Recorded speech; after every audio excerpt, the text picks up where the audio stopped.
O poder, a glória e a tragédia se entrelaçam na mais impactante história familiar da Bíblia. No auge de seu reinado, Davi, o maior rei de Israel, testemunhou sua própria dinastia desmoronar diante de seus olhos. Incesto, assassinato, traição e guerras civis devastaram sua família real.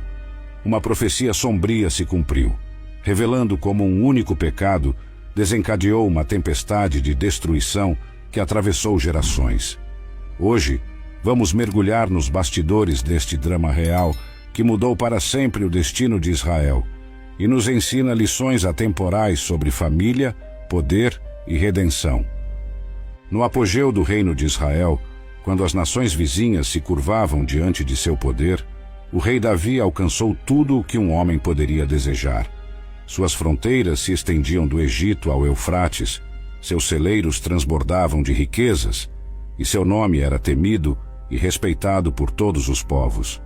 Era primavera em Jerusalém, a época em que os reis saíam para a guerra, mas Davi, contrariando o costume, permaneceu em seu palácio.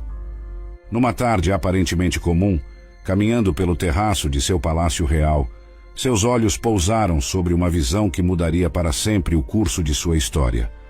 Batseba, esposa de Urias, o heteu, banhava-se em sua casa. A beleza daquela mulher despertou no coração do rei um desejo proibido que ele não conseguiu, ou não quis, controlar. O que se seguiu foi uma espiral descendente de decisões desastrosas. Davi, o homem segundo o coração de Deus, enviou mensageiros para buscar Batseba.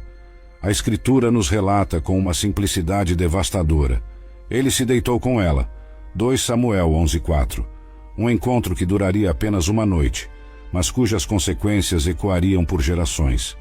Quando Batseba enviou a mensagem de que estava grávida, o pânico deve ter tomado conta do coração do rei. Em vez de confessar seu pecado e enfrentar as consequências, Davi tentou encobrir sua transgressão. Mandou chamar Urias da batalha, esperando que ele passasse a noite com sua esposa e assim assumisse a paternidade da criança. Mas Urias, em sua integridade, recusou-se a desfrutar do conforto de seu lar enquanto seus companheiros lutavam no campo de batalha. A tentativa fracassada de encobrir seu pecado levou Davi a uma decisão ainda mais sombria. Ele enviou uma carta a Joabe, seu general, ordenando que Urias fosse colocado na linha de frente da batalha mais perigosa e então abandonado para morrer. O plano funcionou. Urias, o guerreiro fiel, morreu em batalha, e Davi rapidamente tomou Batseba como esposa. Talvez Davi tenha pensado que seu pecado estava seguro, enterrado junto com Urias no campo de batalha. Mas os olhos do Senhor haviam acompanhado cada movimento, cada decisão, cada tentativa de ocultação. O profeta Natã foi enviado ao palácio com uma parábola que atravessaria o coração do rei como uma espada afiada. A história do homem rico que roubou a única ovelha do homem pobre inflamou o senso de justiça de Davi. Sua indignação contra o homem rico da parábola revelou a cegueira em relação ao seu próprio pecado. Quando Natã apontou o dedo e declarou: "Tu és este homem", 2 Samuel 12:7, o mundo de Davi desabou. A profecia pronunciada por Natã seria o prenúncio de uma tragédia familiar que se desenrolaria nos anos seguintes. Agora, pois, não se apartará jamais a espada de tua casa, porquanto me desprezaste e tomaste a mulher de Urias, o heteu, para ser tua mulher. 2 Samuel 12:10. O primeiro golpe dessa profecia veio com a morte do filho nascido daquela união proibida. Davi se arrependeu amargamente, e seu arrependimento ficou registrado no Salmo 51, onde ele clama: "Cria em mim, ó Deus, um coração puro, e renova em mim um espírito reto." Salmo 51:10. Deus, em sua misericórdia, perdoou seu pecado, mas as consequências naturais de suas ações continuariam a reverberar através das gerações. O nascimento de Salomão, o segundo filho de Davi com Batseba, parecia trazer uma promessa de redenção. O Senhor amou o menino e, por meio do profeta Natã, deu-lhe o nome de Jedidias, que significa amado do Senhor. Mas mesmo essa bênção não impediria que a profecia sobre a espada que não se apartaria de sua casa se cumprisse de maneiras devastadoras através de seus outros filhos. A deterioração da família real começou de forma sutil.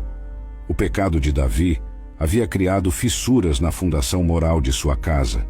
Como poderia ele disciplinar seus filhos com autoridade, quando seu próprio exemplo moral havia sido tão severamente comprometido?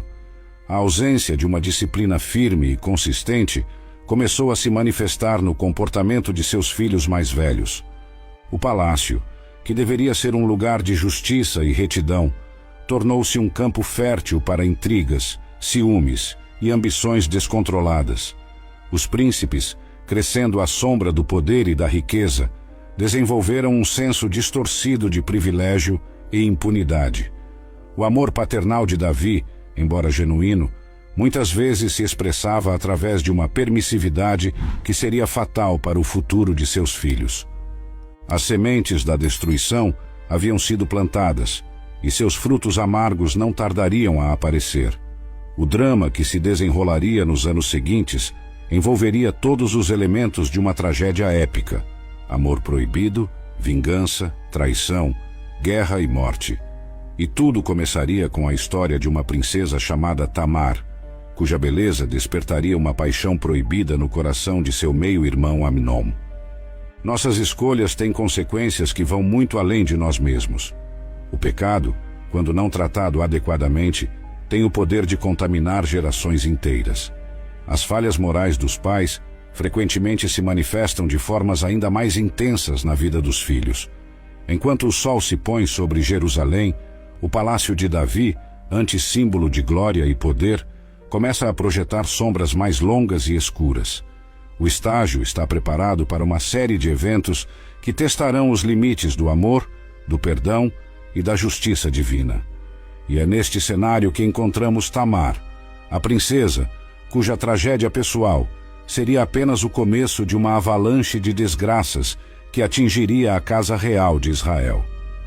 Em meio à opulência do palácio real em Jerusalém, vivia Tamar, filha de Davi e irmã de Absalão. Sua beleza extraordinária era comentada por todo Israel, mas além da aparência física, Tamar carregava consigo uma nobreza de espírito que se refletia em suas ações. Como princesa de Israel, ela havia sido criada para honrar as tradições de seu povo e preservar sua pureza até o casamento. Contudo, a beleza que deveria ser sua bênção tornou-se a fonte de sua maior angústia. Amnon, seu meio-irmão e primogênito de Davi, desenvolveu uma obsessão doentia por ela. A Escritura nos revela que ele ficou tão atormentado por causa de sua irmã Tamar que adoeceu de paixão por ela, pois ela era virgem e parecia-lhe difícil fazer-lhe coisa alguma. 2 Samuel 13:2. Entre os cortesãos do palácio estava Jonadab, sobrinho de Davi e primo de Amnon. Descrito como homem muito astuto, ele percebeu a aflição do príncipe herdeiro.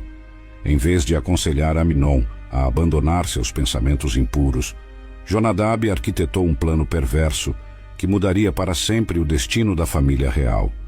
O plano era simples em sua crueldade.